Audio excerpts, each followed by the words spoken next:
Hi Sam, so happy to see you again. Where have you been? Oh, I went on a holiday. Grandma insisted I spend the summer holidays with her in the village. I had to go. Oh, wow. Meanwhile, you are looking good as usual. Ha ha ha. You aren't looking bad too, bro. Okay, if you say so.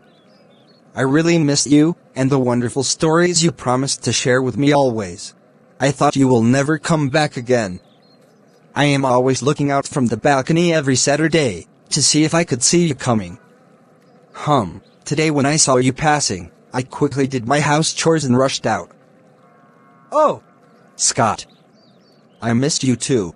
Now, I have a story to tell. My grandma told me, when I was with her in the village.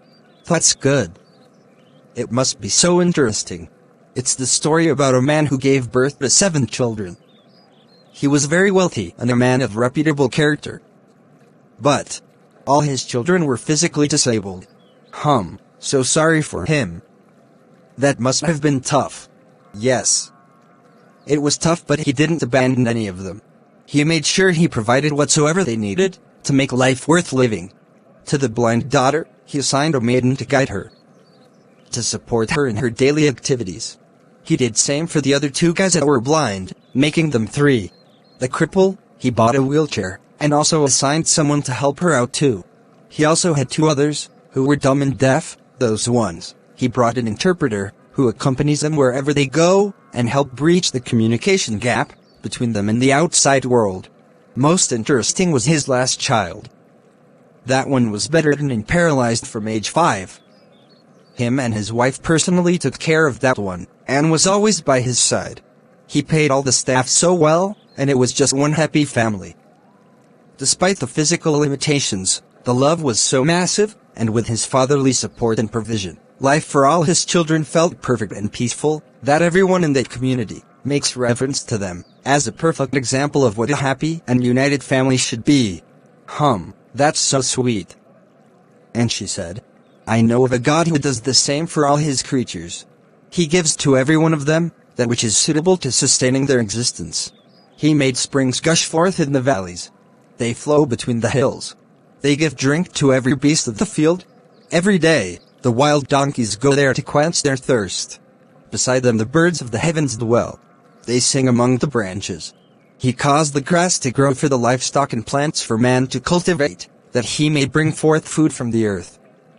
From the fruits of the field, man makes wine to gladden his heart, and oil to make his face shine, and bread to strengthen man's heart.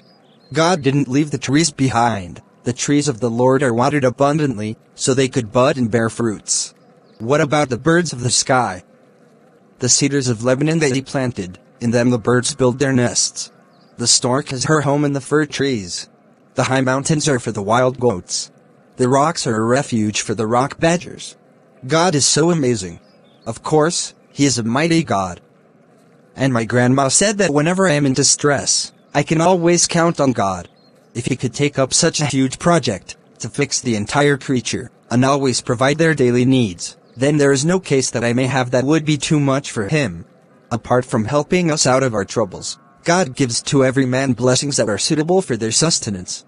Just like the wealthy man did, God may not necessarily give you the same thing he gave to another person. He may not bless you the same way or same method. In that regards, you don't have to be angry or upset. Whatever he will give or has given you in life, is always in accordance to your personality, and then your assignment in life.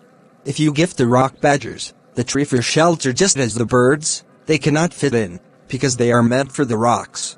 We must quit trying to fit in, to get the same thing that others got. Instead, we must rely on God, and trust in his ability to bless us. God's kind of blessing is always suitable and sustainable. It doesn't end halfway. It is forever, until your assignment is done here on earth. So, there is no need to compare or be jealous of some other persons. Whatever God gifts us is in accordance to who we are. Yes. God is able to do exceedingly abundantly, and above all we could ask or think. Ephesians 3 verses 20. But have we grown to the point of trusting him like other creatures do? Every other creature trusts God so well, that they don't sort for option Bs. They rely on God for all their needs, and has never been disappointed.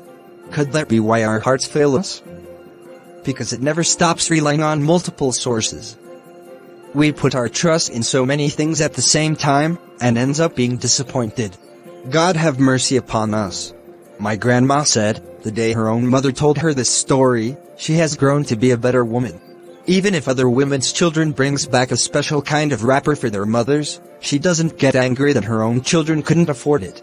She is happy and contented, with the good health, the provisions, the security, staying all alone in the village, the grace to be strong even in her old age without anyone leading her around, and most importantly for the gift of life. Not to compare, but some of those women are not alive to tie the beautiful wrappers they have. When we learn to be contented, then we can appreciate God's specific blessings. As our faces are different, so are the ways God blesses us. Find your path, and stick to it. God will come right there, and locate you. Amen. Yes, amen. I will share this story with my classmates, especially with Kelvin, who always gets angry with his parents for not buying one thing or another for him.